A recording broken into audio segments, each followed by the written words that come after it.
네가 준비한 게 뭐라고? 이따위 음식을 강남 건물주 앞에 내놓는 거야?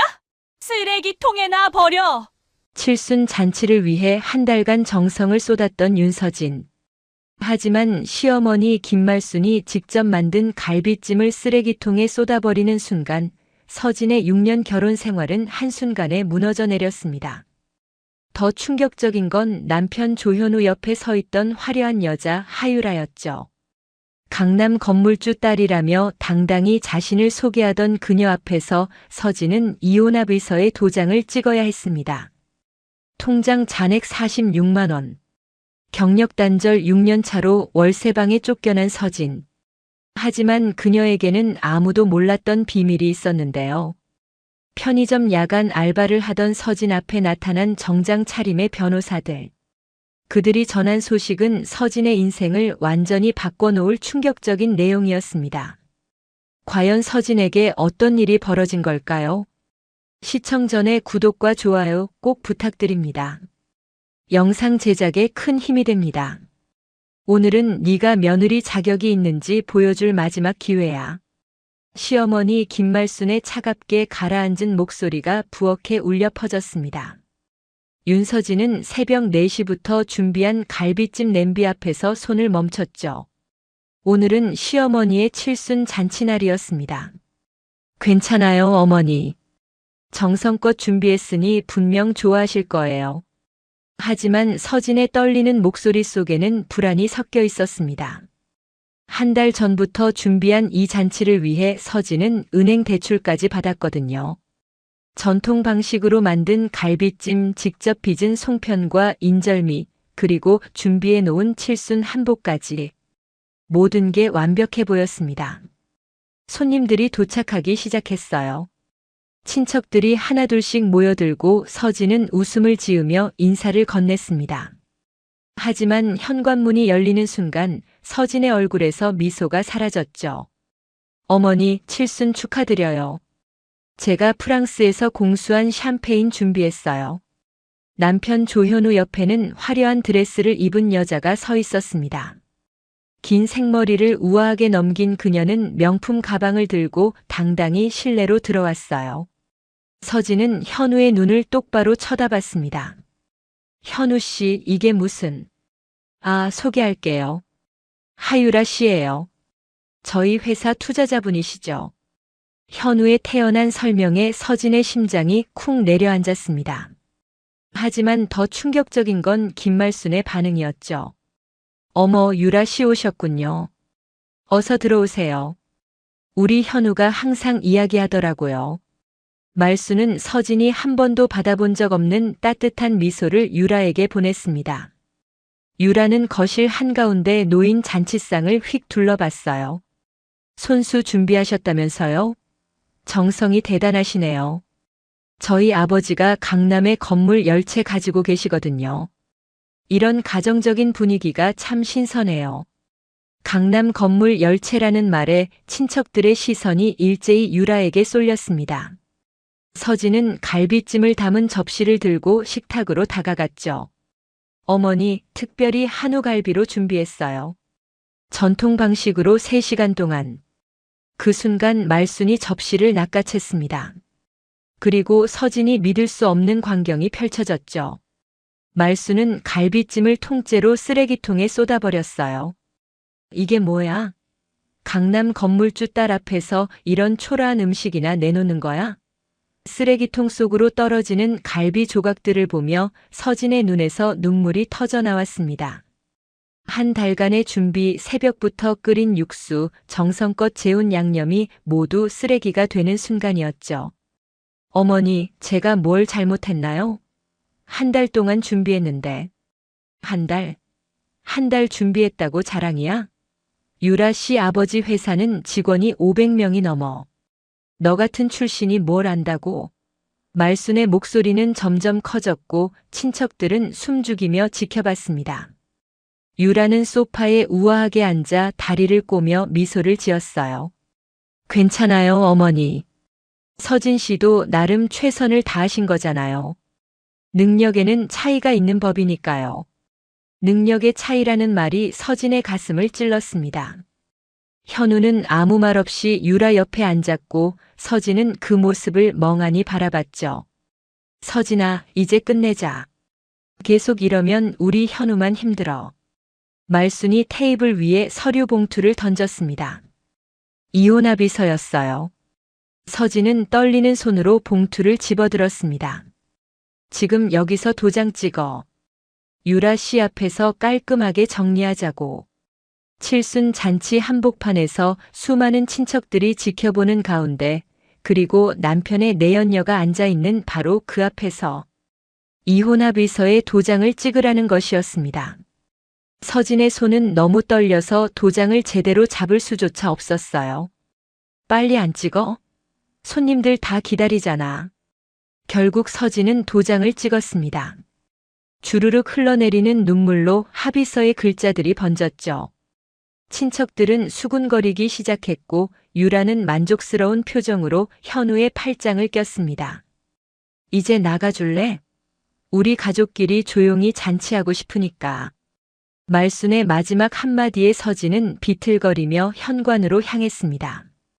뒤돌아보니 현우는 여전히 유라 옆에 앉아 샴페인 잔을 들고 있었어요.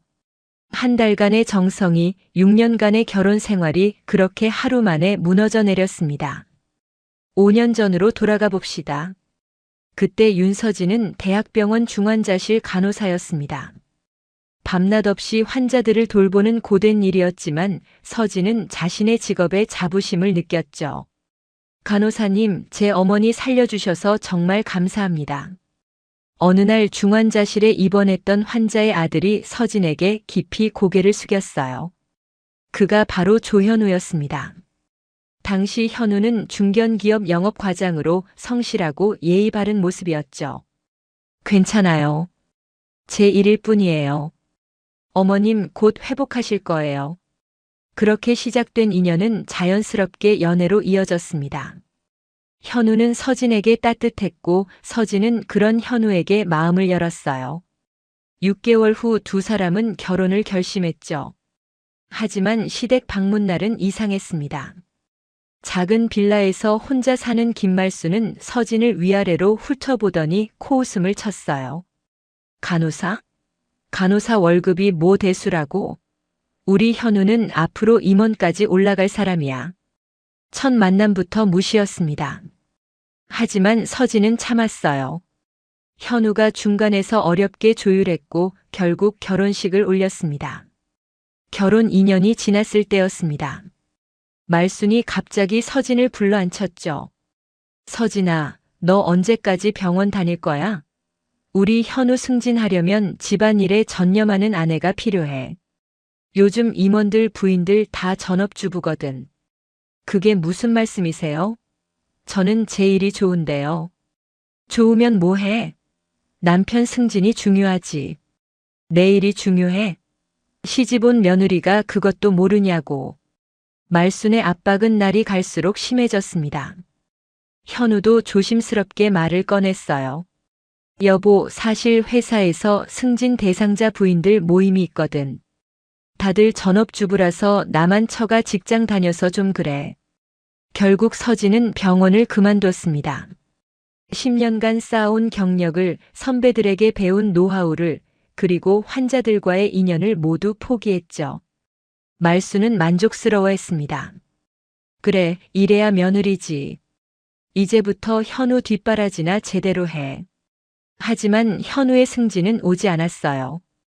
오히려 회사 실적은 계속 나빠졌고 구조조정 소문까지 돌았습니다.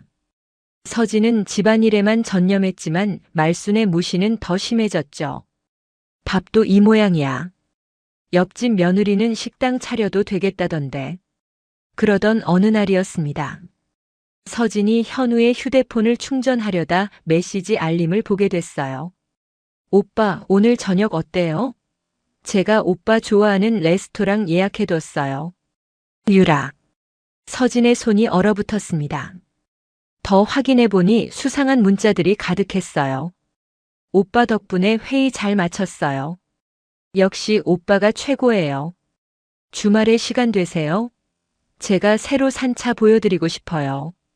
서진은 현우에게 조심스럽게 물었습니다. 여보, 유라라는 분이 누구예요? 문자를 봤는데. 아, 그냥 회사 거래처 담당자야. 업무 때문에 연락하는 거니까 신경 쓰지 마. 현우의 대답은 너무 태연했습니다. 하지만 서진의 불안은 커져만 갔죠. 그리고 칠순 잔치 한 달 전 병원 동료였던 박하늘에게서 전화가 왔어요. 서진아, 미안한데 오늘 호텔 로비에서 현우 씨 봤어. 근데 옆에 여자분이랑 있더라. 혹시? 하늘의 목소리는 조심스러웠습니다. 서진은 억지로 웃으며 대답했어요. 아, 회사 일 때문에 그런 거겠지. 걱정 마. 하지만 서진은 알고 있었습니다. 뭔가 잘못되고 있다는 걸. 그래도 칠순 잔치만은 완벽하게 준비하면 시어머니의 마음을 돌릴 수 있을 거라고 믿었죠. 그게 서진의 마지막 희망이었습니다. 칠순 잔치 한 달 전 서진은 계획을 세우기 시작했습니다. 이번만은 시어머니에게 인정받고 싶었거든요. 노트에 빼곡히 적힌 준비 목록을 보며 서진은 다짐했습니다. 갈비찜부터 시작해야겠어. 어머니가 좋아하시는 건 역시 한식이니까. 서진은 시장에 나가 직접 한우갈비를 골랐습니다. 정육점 주인이 놀랄 정도로 좋은 부위만 골라 샀죠. 집에 돌아와서는 갈비를 손질하며 레시피를 여러 번 확인했어요. 3일 동안 재워야 맛이 제대로 배는데 양념 배합이 중요하겠지. 그 다음은 떡이었습니다. 송편과 인절미를 직접 만들기 위해 떡 만드는 법을 배웠어요. 손이 부르트도록 반죽을 치대고 수십 번 떠내며 연습했습니다. 하지만 가장 큰 문제는 비용이었어요. 서진은 통장 잔액을 확인하고 한숨을 쉬었습니다. 결혼 후 모아둔 돈이 몇백만 원밖에 안 남았거든요. 은행에 가야겠어. 대출 받아서라도 완벽하게 준비하자. 서진은 신용대출을 신청했습니다. 500만 원. 칠순 잔치를 위한 돈이었죠. 대출 서류에 도장을 찍으며 서진은 다시 한번 다짐했어요. 이번 잔치가 끝나면 모든 게 나아질 거야. 어머니도 날 인정해 주실 거고 현우랑 관계도 좋아지겠지. 그렇게 3주가 흘렀습니다. 서진은 한복집을 찾아갔어요. 시어머니 칠순 한복을 맞추러 간 거였죠. 하지만 현우의 태도는 점점 이상해졌어요. 주말마다 회사 일이 있다며 외출했고 집에 들어오는 시간도 늦어졌습니다. 여보, 이번 주말엔 같이 시장 갈 수 있어? 잔치 준비 도와줘. 미안. 회사 미팅이 있어서 다음에 도와줄게. 현우는 매번 똑같은 대답만 했습니다. 서진은 혼자서 모든 준비를 해야 했죠. 말순도 별반 다르지 않았어요. 뭘 해도 시원찮을 텐데, 뭐 내가 준비한다고 달라지겠어? 시어머니의 냉소적인 말에도 서진은 포기하지 않았습니다. 오히려 더 완벽하게 준비하려고 노력했죠. 잔치 2주 전 하늘이 다시 전화를 걸어왔어요. 서진아, 진짜 미안한데. 어제 또 현우 씨 봤어. 강남 호텔 로비에서 같은 여자랑 있더라. 이번엔 서진도 더 이상 무시할 수 없었습니다. 그 여자 어떻게 생겼어? 키가 크고 머리 긴 여자. 명품 옷 입고 있었어. 둘이 되게 친해 보이더라. 전화를 끊은 후 서진은 한참을 멍하니 앉아 있었습니다. 손에 들린 바늘이 떨렸어요. 하지만 이미 너무 많은 걸 준비했고 너무 많은 돈을 썼습니다. 일단 잔치는 치러야 해. 그 후에 현우랑 얘기하자. 칠순 당일 아침이 밝았습니다. 서진은 새벽 4시에 일어나 갈비찜을 끓이기 시작했어요. 육수가 보글보글 끓는 소리를 들으며 서진은 기도했습니다. 제발 오늘만큼은 모든 게 잘 되게 해주세요. 하지만 불길한 예감은 틀리지 않았습니다. 집에 돌아온 현우는 평소와 달리 정장을 말끔히 차려입었고 향수까지 뿌렸어요. 여보, 오늘 특별히 신경 쓴 거야? 응. 어머니 칠순인데 당연하지. 현우의 대답은 자연스러웠지만 서진의 가슴은 계속 두근거렸습니다. 뭔가 잘못될 것 같은 느낌. 그리고 그 예감은 현실이 되었죠. 현관문이 열리고 하유라가 들어왔을 때 서진의 세상이 무너지기 시작했습니다. 윤서진은 낡은 월세방 문을 열었습니다. 보증금 500만 원, 월세 40만 원. 칠순 잔치 다음 날 이곳이 서진의 새로운 집이 되었어요. 짐이라고 해봐야 캐리어 하나가 전부였습니다. 시댁에서 가져온 옷가지와 몇 가지 생필품뿐이었죠. 서진은 방바닥에 주저앉아 이혼 합의서를 다시 꺼내봤어요. 위자료 없음, 재산 분할 없음. 더 가혹한 조건이 뒤에 숨어 있었습니다. 결혼 전 서진이 간호사로 일하며 모아둔 적금 통장. 그 돈마저 시댁에서 가져가 버렸어요. 그 돈은 집안 경조사비로 이미 다 썼어. 내가 우리 집 며느리였으면 당연히 내야지. 말순의 말이 귓가에 맴돌았습니다. 5년간 모아둔 3천만 원이 한순간에 사라진 거였죠. 서진은 핸드폰을 꺼내 은행 앱을 열었어요. 잔액 46만 원. 손이 떨렸습니다. 월세를 내고 나면 6만 원밖에 안 남는 금액이었어요. 서진은 고개를 들어 천장을 바라봤습니다. 이제 어떻게 살지? 다음 날 서진은 구직 사이트를 뒤지기 시작했습니다. 하지만 현실은 가혹했어요. 경력 단절 6년. 중환자실 경험이 있지만 너무 오래됐네요. 재교육이 필요할 것 같은데요. 병원 인사팀 담당자의 말이 서진의 가슴을 찔렀습니다. 6년 전 말순의 강요로 그만둔 병원. 그곳으로 돌아가는 길은 이미 막혀 있었죠. 그나마 다행인 건 편의점 야간 알바 자리가 있다는 거였습니다. 서진은 이력서를 작성하며 눈물을 삼켰어요. 하지만 선택의 여지가 없었습니다. 당장 내일 월세를 내야 했거든요. 서진은 편의점에 전화를 걸었습니다. 내일 저녁부터 시작할게요. 그날 밤 서진은 소셜미디어를 열어봤습니다. 현우의 계정에는 세 게시물이 올라와 있었어요. 사진 속 현우와 유라는 고급 레스토랑에서 와인을 마시고 있었습니다. 유라의 손목에는 명품 시계가 반짝였고 현우는 행복한 미소를 짓고 있었죠. 드디어 진짜 사랑을 만났어요. 서진의 눈에서 눈물이 흘러내렸습니다. 6년간의 결혼 생활은 진짜 사랑이 아니었다는 말이었죠. 더 충격적인 건 말순의 게시물이었어요. 우리 며느리 유라. 아버지 회사 건물 앞에서 드디어 제대로 된 며느리를 만났네요. 앞으로 좋은 일만 가득하길. 사진 속 유라는 거대한 유리 건물 앞에서 포즈를 취하고 있었습니다. 건물 입구에는 부동산 회사 로고가 선명했어요. 말순의 댓글에는 친척들의 축하 메시지가 줄줄이 달려 있었습니다. 서진은 핸드폰을 던져버리고 싶었지만 그럴 수도 없었어요. 이 핸드폰이 유일한 연락수단이었거든요. 그날 밤 서진은 잠을 이루지 못했습니다. 편의점 야간 근무 첫날이었습니다. 오후 10시부터 다음날 아침 6시까지. 서진은 파란색 유니폼을 입고 계산대 앞에 섰어요. 어서 오세요. 손님들이 들락날락했습니다. 술 취한 남자, 야식을 사러 온 대학생, 택배 기사님. 모두가 서진을 그냥 편의점 알바생으로만 봤죠. 새벽 3시 가게가 잠시 한산해졌을 때 서진은 진열대를 정리하며 생각했어요. 이게 내 인생이구나. 5년 전으로 돌아가고 싶어. 손에 든 삼각김밥이 흐릿하게 보였습니다. 눈물이 또 흘러내렸거든요. 서진은 재빨리 눈물을 닦았습니다.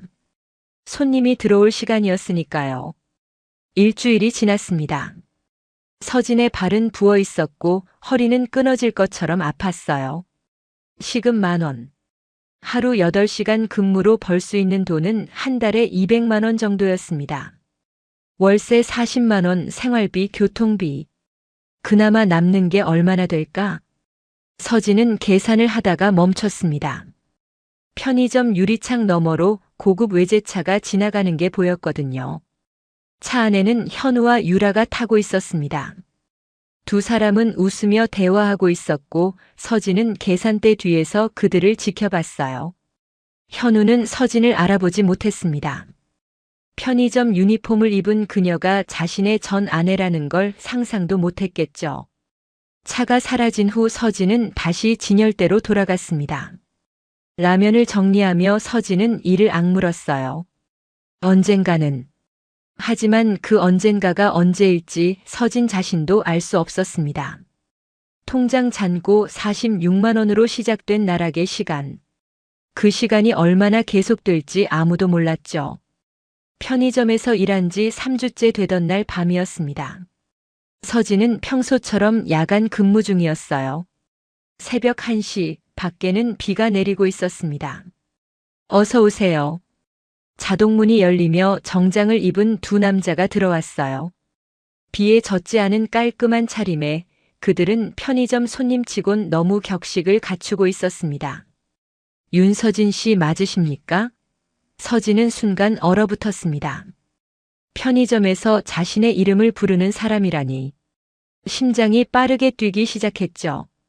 네, 맞는데요. 누구시죠? 저희는 김앤정 법률사무소에서 나왔습니다. 잠시 시간 내주실 수 있으실까요? 한 남자가 명함을 내밀었습니다. 변호사 자격증 번호가 선명하게 적혀 있었어요. 서진은 손이 떨렸지만 애써 침착함을 유지했습니다. 무슨 일로 오신 건가요? 제가 법적 문제라도. 아닙니다. 좋은 소식을 전해드리러 왔어요. 혹시 외할아버지 로버트 윤에 대해 들어보신 적 있으신가요? 로버트 윤? 서진은 기억을 더듬었습니다. 어머니가 돌아가시기 전 몇 번 언급하셨던 이름이었어요. 어머니가 말씀하시긴 했는데 제가 어렸을 때 미국으로 가셨다고만 들었어요. 맞습니다. 로버트 윤 선생님은 미국에서 의료기기 회사를 설립하셨고 지난달 향년 85세로 별세하셨습니다. 변호사의 말에 서진은 가슴이 철렁 내려앉았습니다. 한 번도 만나보지 못한 외할아버지. 어머니가 보고 싶어 하시던 그분이 돌아가셨다니. 그런데 왜 저한테 오신 거죠? 할아버님께서 평생 한국에 계신 외손녀를 찾으셨습니다. 유언장에 윤서진 씨를 유일한 상속인으로 지정하셨어요. 서진은 귀를 의심했습니다. 상속인? 한 번도 만난 적 없는 외할아버지가 자신을. 잠깐만요. 제가 뭘 상속받는다는 거죠? 다른 변호사가 서류 가방에서 두꺼운 파일을 꺼냈습니다. 먼저 미국 본사 메디테크 코퍼레이션의 지분 30%입니다. 현재 시가로 약 2천억 원 상당이에요. 서진의 머릿속이 하얘졌습니다. 2천억? 지금 편의점에서 시급 10,000원 받으며 일하는 자신에게 2천억이라니. 그리고 서울 강남에 위치한 메디컬 빌딩도 포함됩니다. 지상 20층, 지하 5층 규모죠. 더 이상 말을 잇지 못했습니다. 서진은 계산대를 붙잡고 겨우 중심을 잡았어요. 마지막으로 현금 500억 원이 미국 은행에 예치되어 있습니다. 모든 상속 절차는 한 달 내로 완료될 예정입니다. 편의점 형광등이 윙거렸습니다. 서진은 이게 꿈인지 생시인지 구분할 수가 없었어요. 할아버님께서 남기신 편지가 있습니다. 변호사가 낡은 봉투를 건넸습니다. 서진은 떨리는 손으로 편지를 꺼냈어요. 한글로 쓰인 할아버지의 글씨가 어머니의 필체와 닮아 있었습니다. 사랑하는 외손녀 서진에게. 나는 평생 너를 찾았단다. 내 어머니가 세상을 떠났다는 소식을 늦게 들었고 그때부터 너를 찾기 시작했지. 미안하구나. 할아버지가 더 일찍 찾지 못해서. 하지만 이제라도 내가 행복하게 살 수 있도록 모든 걸 준비했어. 내 어머니가 간호사의 길을 걷고 싶어 했듯이 너도 의료계에서 일한다는 소식을 들었다. 자랑스럽다. 이 재산으로 내가 원하는 꿈을 이루길 바란다. 사랑한다, 서진아. 할아버지 로버트 윤.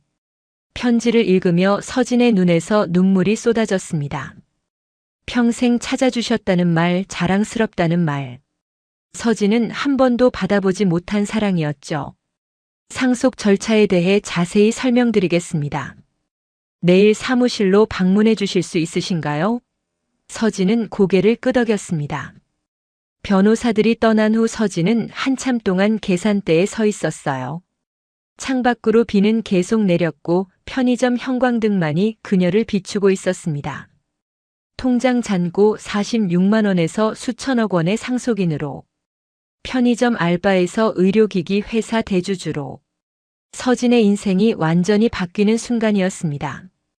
일주일 후 윤서진은 서울 강남의 한 고급 오피스텔에 앉아 있었습니다. 변호사들과의 미팅을 마친 후였죠. 상속 절차는 생각보다 빠르게 진행되었어요. 이제 윤 씨께서 메디테크 코리아 지점의 대표이사가 되시는 겁니다. 책상 위에 놓인 서류들을 보며 서진은 조용히 미소 지었습니다. 하지만 복수를 위한 미소는 아니었어요. 아직은 때가 아니었거든요. 제 신분은 철저히 비밀로 해주세요. 당분간은 조용히 움직이고 싶습니다. 변호사들이 고개를 끄덕였습니다. 서진은 창밖을 내다봤어요. 저 멀리 보이는 빌딩들 사이 어딘가에 현우의 회사가 있을 거였죠. 다음 날 서진은 사설 조사 회사를 고용했습니다. 목표는 조현우의 회사와 하유라 아버지 회사를 조사하는 것이었어요. 일주일만 시간을 주세요. 모든 걸 파악해드리겠습니다. 조사 결과는 예상보다 빨리 나왔습니다. 서진은 보고서를 받아들고 천천히 읽기 시작했어요. 현우의 회사는 심각한 재정난에 시달리고 있었습니다. 대출금 상환이 밀려 있었고 투자자를 찾지 못하면 석 달 내 부도 위기였죠. 더 충격적인 건 하유라 아버지 회사였어요. 강남 건물주라던 그 회사는 실상 허울뿐인 유령 회사였습니다. 하철수, 유라 씨 아버지로 알려진 인물은 사기 전과 산범입니다. 현재 회사는 빚이 100억 원이 넘고요. 서진은 보고서를 덮으며 냉소를 지었습니다. 강남 건물 10채. 모두 거짓말이었던 거죠. 그날 오후 서진은 페이퍼 컴퍼니를 설립했습니다.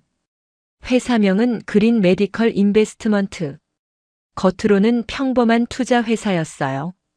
이 회사 이름으로 조현우 회사 주식을 매입하겠습니다. 변호사가 서류를 준비했습니다. 서진은 조용히 현우 회사의 지분을 사들이기 시작했어요. 30%, 40%, 51%. 결국 서진은 현우 회사의 대주주가 되었습니다. 현우는 전혀 몰랐겠죠. 자신을 버린 전 아내가 회사의 실질적 주인이 되었다는 걸. 서진은 만족스러운 미소를 지었어요. 다음은 하유라 아버지의 회사 채권이었습니다. 서진은 은행들을 찾아다니며 부실 채권을 매입했어요. 모두 합치면 120억 원어치의 채권입니다. 이제 하철수 씨 회사의 생사여 탈권을 쥐신 거나 마찬가지죠. 서진은 고개를 끄덕였습니다. 하지만 아직 움직일 때가 아니었어요. 더 완벽한 타이밍을 기다려야 했습니다. 한 달 후 강남 한복판에 새로운 건물이 문을 열었습니다. 윤 메디컬 센터. 지상 20층 규모의 최첨단 의료시설이었죠. 뉴스에서도 이 소식을 다뤘습니다. 윤 메디컬 센터가 오픈했습니다. 최신 의료 장비와 우수한 의료진으로 주목받고 있는데요. 서진은 센터장으로 부임했습니다. 더 이상 간호사가 아니라 경영자로서 의료계에 복귀한 거였죠. 직원 채용 공고를 내자 수백 명이 지원했어요. 서진은 특히 간호사 채용에 신경을 썼습니다. 우리 센터 간호사 연봉은 업계 최고 수준으로 책정하겠습니다. 1년차 5천만 원부터 시작해요. 인사팀 직원들이 놀랐습니다. 하지만 서진은 단호했어요. 간호사는 의료의 핵심입니다. 그에 합당한 대우를 받아야죠. 서진 자신이 간호사였기에 누구보다 잘 알고 있었습니다. 밤낮 없이 환자를 돌보는 간호사들의 노고를, 말순이 무시했던 그 간호사 월급을 서진은 업계 최고로 만들어버렸어요. 오픈 한 달 만에 윤 메디컬 센터는 화제가 되었습니다. 최고의 시설, 최고의 의료진, 그리고 최고의 대우. 의료계가 주목하기 시작했죠. 서진은 센터장실에 앉아 창밖을 내다봤습니다. 저 멀리 현우의 회사 건물이 보였어요. 이제 시작이야. 조금만 더 기다려. 서진의 눈빛은 차갑게 빛났습니다. 복수는 조용히 그러나 철저하게 진행되고 있었어요. 조현우는 회사 책상 앞에서 머리를 싸매고 있었습니다. 모니터에는 빨간 숫자들이 가득했어요. 과장님, 투자자 측에서 연락 왔습니다. 투자금 전액 회수하겠답니다. 직원의 말에 현우는 고개를 떨궜습니다. 그린 메디컬 인베스트먼트라는 투자 회사가 갑자기 투자금을 회수한다는 거였죠. 이유가 뭐래? 계약서에 명시된 기한도 안 됐는데 특별 조항을 발동한다고 합니다. 회사 실적 악화 시 즉시 회수 가능하다는. 현우는 계약서를 다시 펼쳐봤어요. 작은 글씨로 적힌 조항이 눈에 들어왔습니다. 변호사가 검토했을 때는 문제 없다고 했던 부분이었죠. 그날 저녁 더 큰 문제가 터졌습니다. 말순에게서 다급한 전화가 걸려왔어요. 현우야, 공장 건물주가 임대료를 10배로 올린대. 다음 달부터 월 5천만 원이래. 뭐라고요? 그게 말이 돼요? 계약서는요? 재계약 기간이래. 건물주가 바뀌었다나 뭐라나? 이거 어떡하니? 말순의 목소리는 울먹였습니다. 그 작은 공장이 시댁의 유일한 수입원이었거든요. 더 충격적인 건 현우가 유라에게 전화를 걸었지만 받지 않았어요. 유라야, 무슨 일이야? 연락 좀 해줘. 일주일이 지나도 유라는 나타나지 않았습니다. 현우는 유라 아버지 회사를 직접 찾아갔어요. 하철수 대표님 계신가요? 로비 직원이 이상한 표정을 지었습니다. 여기 사무실 비운 지 한 달 됐는데요. 채권자들이 매일 찾아오고요. 현우의 심장이 내려앉았습니다. 급히 인터넷을 검색하자 충격적인 기사들이 쏟아졌어요. 부동산 업체 대표 사기 전과자로 밝혀져 유령 회사로 수백억 원 편취. 하철수는 사기 전과 3범이었습니다. 강남 건물은 처음부터 존재하지 않았던 거였죠. 현우는 다리에 힘이 풀렸어요. 그 다음 날 경찰서에서 연락이 왔습니다. 조현우 씨, 피해자 조사 받으러 오셔야 합니다. 하유라 씨 관련해서요. 알고 보니 유라는 결혼 사기 전문범이었습니다. 아버지와 짜고 부유한 남성들에게 접근해 돈을 뜯어내는 수법이었죠. 조 씨 계좌에서 인출된 금액이 총 3억 원입니다. 유라 씨가 투자 명목으로 받아갔다고 하셨죠? 네. 아버지 회사에 투자한다고. 그 돈은 모두 해외로 빠져나갔습니다. 추적이 불가능해요. 경찰의 말에 현우는 주저앉았습니다. 3억 원. 회사 운영 자금으로 빼돌린 돈이었거든요. 말순도 피해를 입었습니다. 유라를 믿고 투자했던 모든 돈, 그리고 집까지 담보로 잡혔던 대출금. 모두 날아가 버렸어요. 일주일 후 현우의 회사는 파산 신청을 했습니다. 직원들은 밀린 월급도 받지 못한 채 흩어졌죠. 현우는 신용불량자가 되었습니다. 말순은 집까지 잃고 작은 월세방으로 쫓겨났어요. 70평생 처음 겪는 일이었습니다. 어느 날 밤 말순은 떨리는 손으로 서진의 번호를 눌렀습니다. 혹시나 하는 마음이었죠. 여보세요?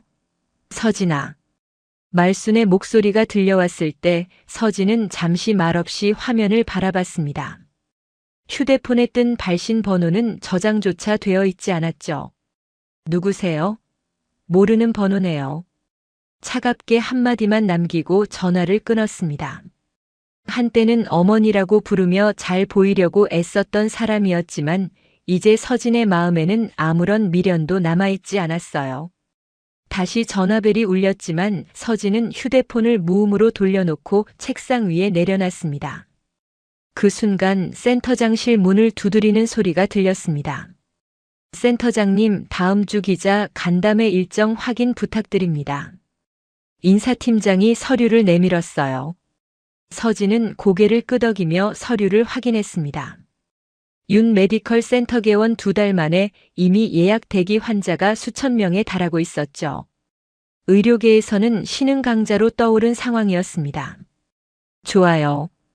기자 간담회에서는 간호사 처우 개선과 의료 봉사 계획 위주로 이야기하죠. 네, 준비해 두겠습니다. 인사팀장이 나가자 서진은 다시 휴대폰을 집어들었습니다. 발신 목록에는 조금 전 전화 기록이 선명했어요. 이제 곧 끝나겠지. 서진은 조용히 중얼거렸습니다. 며칠 후 윤 메디컬 센터 대강당에서는 의료봉사 프로젝트 발대식이 열리고 있었습니다. 대형 화면에는 의료 취약계층을 위한 무료 진료 계획과 해외 의료봉사 일정이 차례로 소개되고 있었죠. 기자들과 의료 관계자들 그리고 정부 관계자들까지 자리한 가운데 사회자가 무대 위에서 외쳤습니다. 다음은 윤 메디컬 센터 센터장이신 윤서진 대표님의 인사말입니다. 강단 위로 조명이 켜졌습니다. 단정한 정장을 차려입은 서진이 차분한 걸음으로 무대 중앙에 섰어요. 서진은 잠시 객석을 둘러봤습니다. 앞줄에는 정부 관계자와 의료계 원로들이 앉아 있었고 뒷줄에는 일반 시민들도 자리를 채우고 있었죠. 안녕하세요.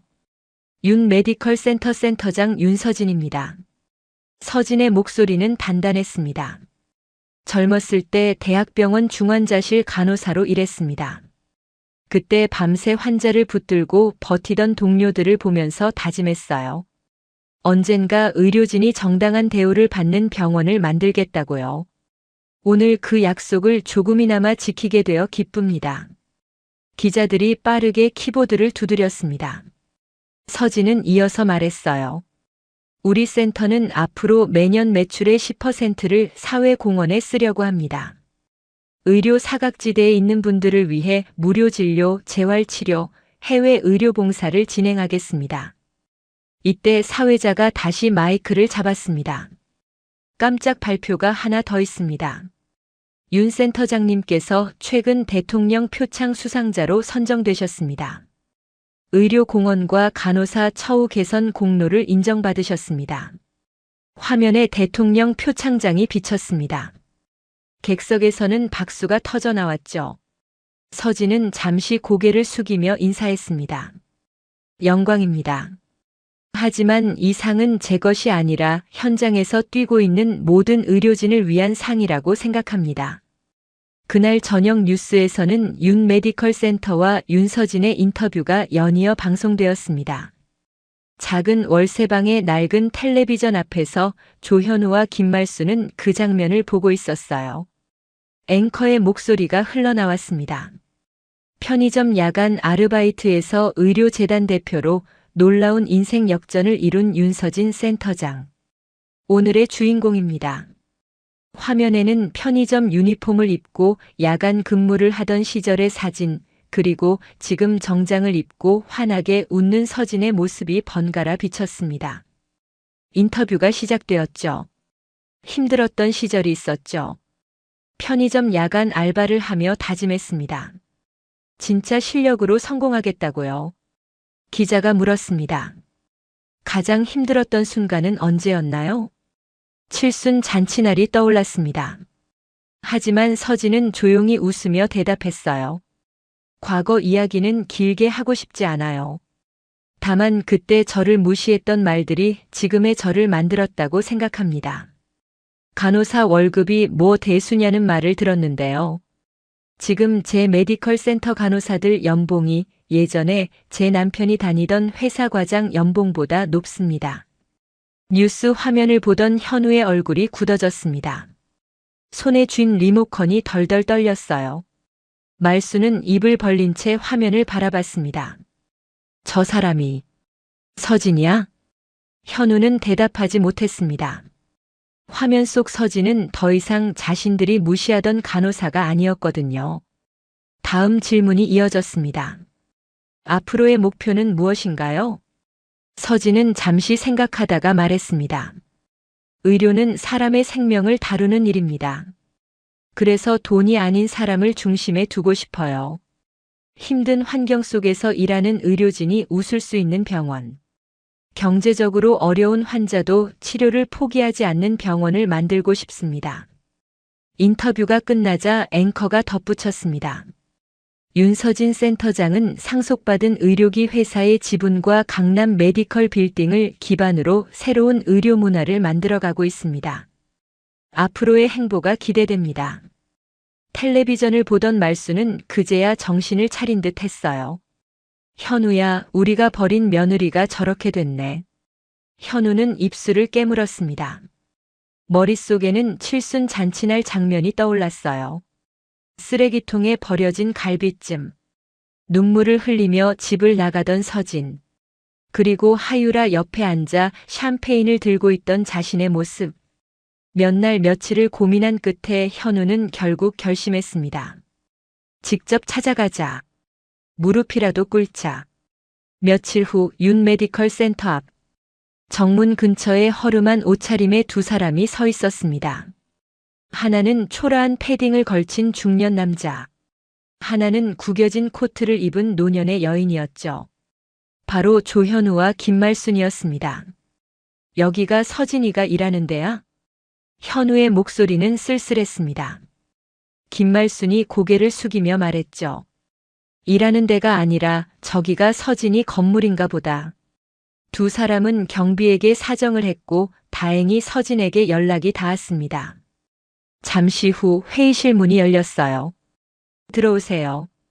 정장 차림의 윤서진이 문 앞에 서 있었습니다. 단정하게 묶은 머리, 차가운 눈빛, 당당한 자세. 예전과는 완전히 다른 사람이었죠. 조현우와 김말수는 동시에 자리에서 벌떡 일어나 허리를 굽혔습니다. 서진아, 오랜만이다. 서진은 고개를 살짝 젖혔습니다. 여긴 센터입니다. 예전처럼 편하게 부르지 마세요. 김말순의 어깨가 움찔했습니다. 회의실 안에는 차가운 공기만 흐르고 있었어요. 서진은 맞은편 자리를 가리켰습니다. 앉으시죠. 할 말이 많을 것 같네요. 현우와 말수는 조심스럽게 의자에 앉았습니다. 손은 이미 땀으로 젖어 있었죠. 김말순이 먼저 무릎을 꿇었습니다. 갑자기 의자에서 내려와 딱딱한 바닥에 두 손을 짚었어요. 서진아, 미안하다. 다 내 잘못이다. 그때 내가 정신이 나갔었나 보다. 한 번만 용서해다오. 현우도 따라 무릎을 꿇었습니다. 서진, 미안해. 정말 미안해. 그때는 내가 너무 어리석었어. 서진은 두 사람을 내려다봤습니다. 한때는 인정받고 싶어 무릎까지 꿇을 뻔했던 자신의 모습이 떠올랐어요. 하지만 지금은 상황이 완전히 뒤바뀌어 있었죠. 5년 전 기억나세요? 어머니. 제 간호사 월급이 뭐 대수냐고 하셨죠? 김말수는 고개를 들지 못했습니다. 지금 제 메디컬 센터 간호사들 연봉이 예전에 조현우 씨가 다니던 회사 과장 연봉보다 높습니다.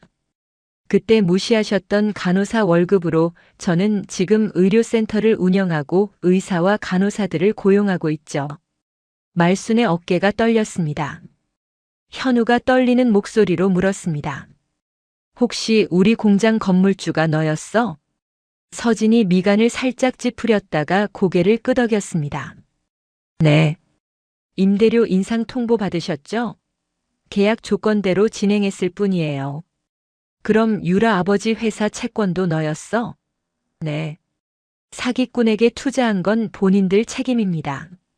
저는 합법적으로 채권을 인수했을 뿐이고요. 현우는 더 이상 말을 잇지 못했습니다.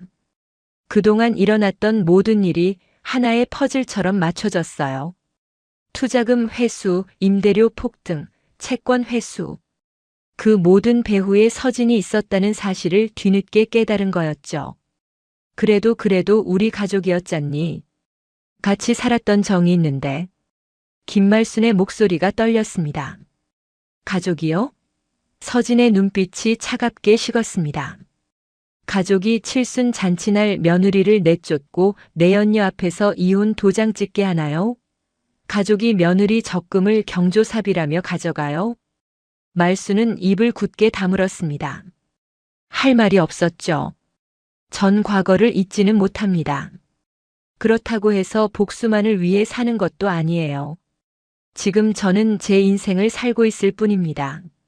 서진의 목소리는 담담했지만 단단하게 가라앉아 있었어요. 현우는 마지막 희망을 걸고 물었습니다. 혹시 우리 다시 시작할 수 있을까? 너랑 나 예전처럼은 아니더라도. 서진은 잠시 현우를 바라봤습니다. 예전 같으면 심장이 흔들렸을지도 모릅니다. 하지만 지금은 아니었어요. 조현우 씨, 당신은 제 과거입니다. 저는 다시 뒤로 돌아가지 않아요. 저를 버렸던 사람들에게 돌아갈 이유도 없고요. 현우의 눈가가 붉어졌습니다. 그래도 사람 사는 게 혹시나 해서. 혹시라는 말은 이제 그만하시죠. 혹시가 아니라 이미 끝난 이야기니까요. 서진은 마지막으로 두 사람을 바라봤습니다. 어머니, 그리고 조현우 씨. 지금 당신들이 겪는 상황이 너무 가혹하다고 생각하실 수도 있겠죠. 하지만 제가 편의점에서 밤새 서 있던 그 시간들, 월세방에서 울던 순간들을 떠올려 보세요. 그때 제게 손 내밀어 준 사람은 아무도 없었습니다. 회의실 안이 고요해졌습니다. 에어컨 소리만 작게 울릴 뿐이었죠. 서진은 자리에서 일어났습니다. 이제 돌아가세요. 여기서 더 해줄 수 있는 건 없습니다. 김말수는 울면서 매달렸지만 경비가 조심스럽게 두 사람을 밖으로 안내했습니다. 회장실 문이 닫히는 순간 세 사람은 완전히 다른 세계의 사람이 되어 있었어요. 복수는 끝났지만 상처는 여전히 가슴 한구석에 남아 있었습니다.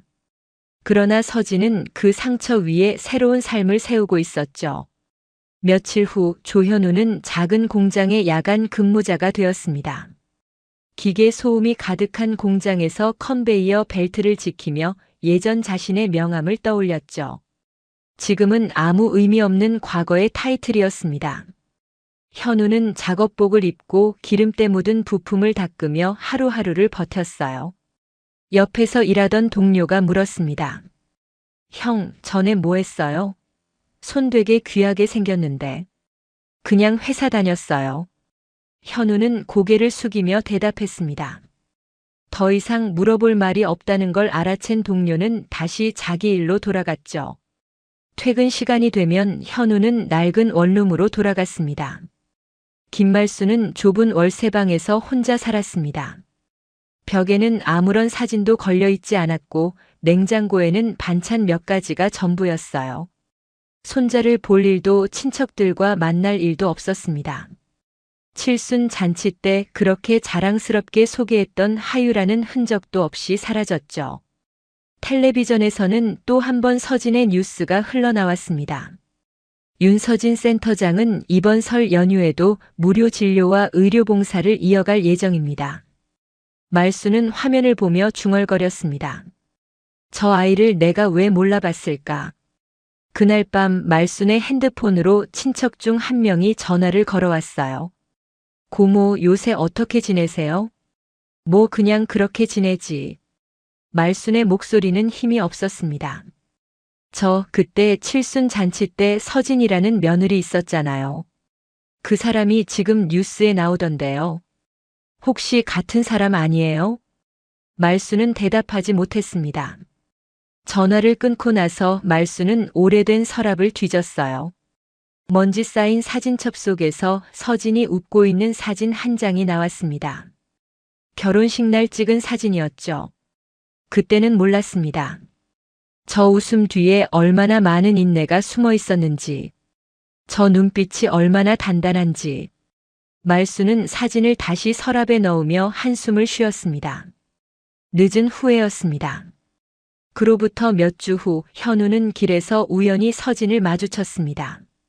강남 거리 한복판이었어요. 서진은 직원들과 함께 점심 식사를 하러 가는 중이었고 현우는 공장 일을 마치고 집으로 돌아가는 길이었죠.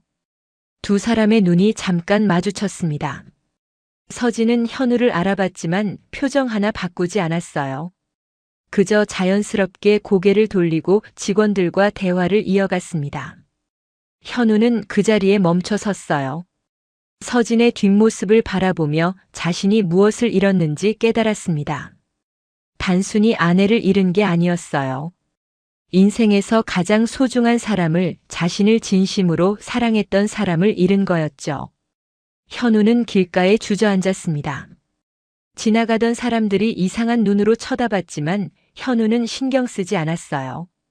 그저 떨어지는 낙엽을 바라보며 중얼거렸습니다. 미안해. 정말 미안해. 하지만 그 사과는 더 이상 서진에게 닿지 않았습니다. 너무 늦은 후회였죠. 한편 그날 오후 서진은 외할아버지 묘소를 찾아갔습니다. 주변에는 푸른 잔디가 깔려 있었고 묘비에는 외할아버지의 이름과 함께 짧은 문장이 새겨져 있었어요. 사랑하는 딸과 외손녀에게. 서진은 조용히 절을 했습니다. 그리고 묘비 앞에 하얀 국화를 놓았어요. 할아버지, 이제 행복합니다. 바람이 살짝 불어와 서진의 머리카락을 스쳤습니다. 서진은 하늘을 올려다보며 미소 지었어요. 간호사 월급이 뭐 대수냐고 무시하던 사람들. 편의점 알바를 하던 저를 비웃던 사람들. 이제 그 시선은 중요하지 않았습니다. 중요한 건 자신의 힘으로 여기까지 왔다는 사실이었죠. 서진은 마지막으로 묘소를 한 번 더 바라보고 언덕을 내려갔습니다. 아래에는 그녀가 소유한 강남 메디컬 빌딩이 반짝이고 있었어요. 과거의 상처는 사라지지 않았지만 그 상처 위에 새 삶을 세운 사람이 서 있었습니다. 진짜 승리자는 끝까지 자신의 길을 걸어간 사람이었습니다. 1년이 흘렀습니다. 윤 메디컬 센터는 이제 한국 의료계에서 빼놓을 수 없는 이름이 되었어요. 해외 의료 봉사팀은 동남아시아 빈곤 지역을 찾아가 무료 진료를 펼쳤고 국내에서는 독거노인과 장애인을 위한 재활센터를 무상으로 운영했습니다. 서진은 센터장실에서 다음 분기 계획서를 검토하고 있었어요. 센터장님, 오늘 저녁 방송국에서 인터뷰 촬영 있으십니다. 비서가 조심스럽게 말했습니다. 네, 알고 있어요. 준비해둔 자료 챙겨주세요. 서진의 목소리는 차분했습니다. 그날 저녁 방송국 스튜디오. 카메라 앞에 앉은 서진은 편안한 미소를 지으며 진행자의 질문을 기다렸어요. 윤서진 센터장님, 1년 전 처음 센터를 열었을 때와 지금 가장 큰 변화는 무엇인가요? 서진은 잠시 생각하다가 답했습니다. 가장 큰 변화는 제가 아니라 제 주변 사람들이에요. 1년 전에는 의료진 처우 개선이 화제가 됐지만 지금은 그게 당연한 기준이 되어가고 있거든요. 그게 정말 뿌듯합니다. 진행자가 다음 질문을 꺼냈습니다. 과거에 힘든 시절을 겪으셨다고 들었는데 그때의 경험이 지금에 어떤 영향을 미쳤나요? 서진은 잠시 눈을 감았다가 천천히 입을 열었습니다. 편의점에서 일하던 시절, 저는 제가 바닥이라고 생각했어요. 하지만 지금 돌이켜보면 그때가 제 인생에서 가장 중요한 순간이었습니다. 바닥에서 다시 일어서는 법을 배웠거든요. 그리고 무엇보다 저처럼 힘든 사람들의 마음을 이해하게 됐어요. 진행자가 고개를 끄덕였습니다. 혹시 그때 당신을 힘들게 했던 사람들에게 하고 싶은 말이 있으신가요? 서진은 미소를 지었습니다. 없습니다. 그분들도 각자의 삶을 살고 계시겠죠. 저는 제 길을 가는 것만으로도 충분합니다. 방송이 끝나고 서진은 건물 밖으로 나왔어요. 늦은 밤 강남 거리는 여전히 불빛으로 가득했습니다. 서진은 차에 타기 전 잠시 하늘을 올려다봤어요. 별이 반짝이고 있었습니다. 그때 핸드폰이 울렸습니다. 병원 동료였던 박하늘에게서 온 메시지였어요. 서진아, 뉴스 봤어. 정말 자랑스럽다. 언제 한번 밥 먹자. 내가 살게. 서진은 웃으며 답장을 보냈습니다. 고마워, 하늘아. 다음 주에 시간 내볼게. 차가 출발하고 서진은 창밖을 바라봤습니다. 지나가는 거리에 편의점이 보였어요.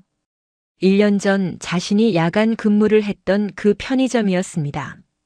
지금도 누군가는 그곳에서 밤을 지새우고 있겠죠.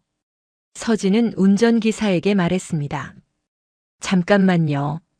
저기 편의점 앞에 세워주세요. 차가 멈추고 서진은 편의점으로 들어갔습니다. 어서 오세요. 젊은 여성 알바생이 인사했어요. 피곤한 표정이었지만 손님을 대하는 태도는 정중했습니다. 서진은 삼각김밥 2개와 따뜻한 커피를 집어들고 계산대로 갔어요. 여기요. 계산을 마치고 서진은 알바생에게 명함 한 장을 건넸습니다. 힘든 일 하시네요. 혹시 간호사나 의료 쪽에 관심 있으시면 연락 주세요. 알바생은 명함을 받아들고 눈이 커졌습니다. 윤 메디컬 센터? 여기 뉴스에 나오던 곳이잖아요. 네. 언제든 환영합니다. 서진은 미소를 지으며 편의점을 나왔습니다. 차 안에서 서진은 삼각김밥을 한 입 베어 물었어요. 1년 전에 매일 먹던 바로 그 맛이었습니다. 하지만 지금은 달랐어요. 그때의 절망이 아닌 감사함이 느껴졌습니다. 며칠 후 윤 메디컬 센터에서는 1주년 기념 행사가 열렸습니다. 대강당은 의료진, 환자 그리고 언론 관계자들로 가득 찼어요. 서진은 무대 위에 섰습니다. 1년 전 이 자리에서 약속드렸습니다. 의료진이 행복한 병원, 환자가 포기하지 않는 병원을 만들겠다고요. 오늘 그 약속이 조금씩 이루어지고 있다는 걸 보고드리고 싶습니다. 화면에 지난 1년간의 활동 영상이 흘러나왔습니다. 무료 진료를 받고 감사하며 우는 할머니. 재활치료 후 다시 걷게 된 어린아이. 해외 봉사에서 환하게 웃는 의료진들. 객석에서는 박수가 터져 나왔습니다. 서진의 눈가에도 눈물이 맺혔어요. 앞으로도 이 길을 계속 걸어가겠습니다. 함께 해주셔서 감사합니다. 행사가 끝나고 서진은 옥상으로 올라갔습니다. 강남의 야경이 한눈에 들어왔어요. 저 멀리 작은 월세방 건물도 보였습니다. 아마 조현우와 김말순도 저 어딘가에서 살고 있겠죠. 서진은 난간에 기대어 바람을 맞았습니다. 복수는 끝났지만 미움은 사라졌습니다. 이제 남은 건 자신의 길을 걷는 것뿐이었어요. 그때 비서가 문을 열고 들어왔습니다. 센터장님, 편의점에서 연락 주신 분이 면접 보러 오셨습니다. 서진은 미소 지으며 고개를 끄덕였습니다. 금방 내려갈게요. 옥상을 내려오며 서진은 다시 한번 생각했습니다. 쓰레기통에 버려졌던 그날, 월세방에서 울던 그날, 편의점에서 밤을 지새우던 그날, 그 모든 날들이 지금의 자신을 만들었다는 걸. 진짜 복수는 그들을 무너뜨리는 게 아니라 자신이 빛나는 것이었습니다. 진짜 승리는 미움을 버리고 자신의 길을 가는 것이었어요. 서진은 센터장실 문을 열며 조용히 중얼거렸습니다. 무너진 건 그들의 오만이었고 일어난 건 나의 존엄이었어. 그리고 그 존엄은 이제 영원히 무너지지 않을 것입니다. 오늘 이야기 좋으셨다면 구독, 댓글, 알람 설정 부탁드립니다. 여러분의 소중한 댓글 하나가 영상 제작에 큰 힘이 됩니다. 감사합니다.